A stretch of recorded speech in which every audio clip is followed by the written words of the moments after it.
Le Destin des Tortues Ninja, c'est la dernière série en date de l'équipe éponyme. Sortie en 2018, écrite et réalisée par Andy Suriano et Ant Ward, la série nous amène dans le quotidien des tortues tout en nous racontant leur origin story. Le tout accompagné d'une grosse dose d'humour bien absurde. Récemment adapté en film, j'en ai profité pour rattraper la série, et on va en parler aujourd'hui. Générique. Pas celui-là, merde.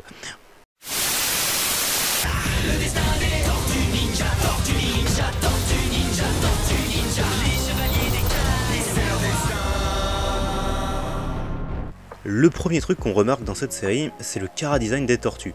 Elles sont toutes très distinctes l'une de l'autre, et c'est plutôt sympa. Dans la série de 87 par exemple, les tortues se ressemblent à quasi 100%, reconnaissables uniquement grâce à leur bandeau. C'est qu'à partir de la série de 2012 qu'il est plus facile de distinguer des tortues. Ah oui, évidemment aussi, attendez-vous à ce que je fasse plein de comparaisons avec les anciennes séries, hein, ça me paraît obligatoire.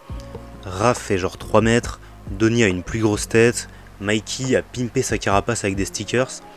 Que ce soit des gros ou des petits changements, leurs designs vont en parfaite harmonie avec leur personnalité. Toujours dans le chara-design, au niveau des armes des tortues, c'est aussi bien différent. Dès le début de la série, 3/4 des tortues perdent leurs armes iconiques. Raph perd ses sailles et les remplace par des tonfas. Mikey obtient une sorte de yo-yo puissance 1000. Et Léo récupère une seule épée. Qui a d'ailleurs un design qui m'énerve. Je suis le seul? Genre, comment elle fait pour pas péter en un swing, sérieux? Genre, enfin, je suis pas forgeron, mais le bas de la lame est plus fin ou plus petit que le haut. C'est trop bizarre. En tout cas, il y a un certain désir de s'éloigner des codes introduits dans la série de 87. Le Destin des Tortues Ninja ne joue pas beaucoup sur la nostalgie, sans pour autant oublier d'où elle vient, notamment dans cette scène où on peut voir une référence à Bebop et Rocksteady, ou directement le tableau de Liège qui montre les séries antérieures. Aussi une dernière note sur les chara-design, et après j'arrête de vous embêter avec ça.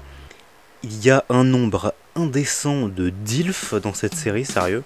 Mais au pif, hein, juste comme ça, on a le baron Draxum, le maître de la barbarie, le mutant cochon, même si ça me fait un peu mal de l'admettre, le groom taureau, et même quelque part Splinter à vrai dire.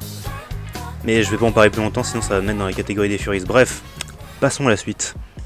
Les origin story, que ce soit celles des tortues ou de Shredder, sont complètement différentes. Sans vouloir trop spoiler pour ceux d'entre vous qui n'ont pas regardé la série, mais disons juste que, contrairement aux séries précédentes, Monsieur le Déchiqueteur ne vient pas de la même période temporelle que les guerriers d'écailles. Ce qui est un choix très intéressant, à vrai dire. Pareil pour Splinter ou même Casey dans le film. J'ai envie de parler des personnalités et des relations parce que c'est un point important de la série.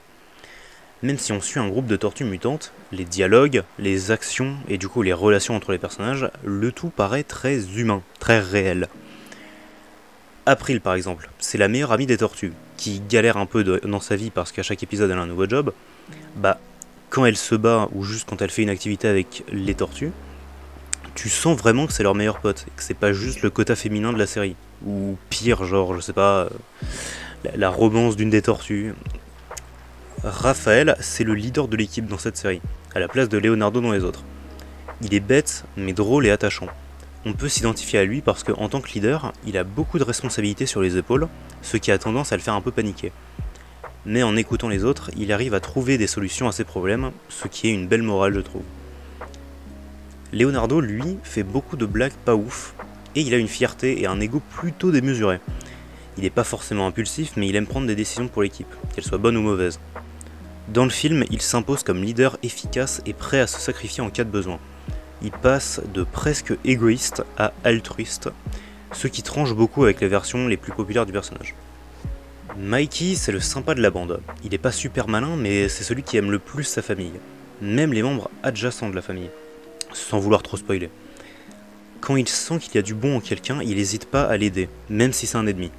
Il est toujours de bonne humeur et hypé pour plein de trucs. Un vrai perso feel good. Donnie, évidemment, c'est le nerd de la team. Le truc intéressant avec le perso, c'est qu'il est souvent en manque d'affection / d'attention. C'est un génie dans un monde d'idiots, et du coup il adore quand les gens le félicitent pour son travail ou pour son intelligence. C'est aussi le personnage proche des Jones. Ok, je suis vieux, laissez-moi tranquille.